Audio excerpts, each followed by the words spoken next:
Maswerteng hapon po mga ka-STL. Narito na pong resulta ng STL Bulacan para sa araw na to, second draw. March 16, 2025. Araw ng linggo. Naway ang mga natayaan nyo pong mga numero kanina ay manalo nawa ngayong hapong ito, 4 PM. Kaya kunin nyo na po ang inyong mga tickets. Narito na po ang resulta.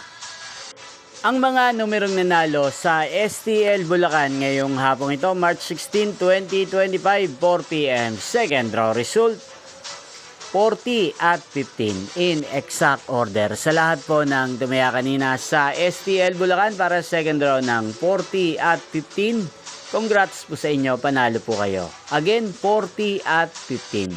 At ngayong hapong ito sa STL Bulacan, natin pong i-shoutout si Ate Nimpa ng Bulacan. Shoutout po sa inyo, Ate Nimpa. Sana po ay manalo rin ang mga numerong tinatayaan nyo sa STL Bulacan. At sana ay nasa mabuti po kayong kalagayan.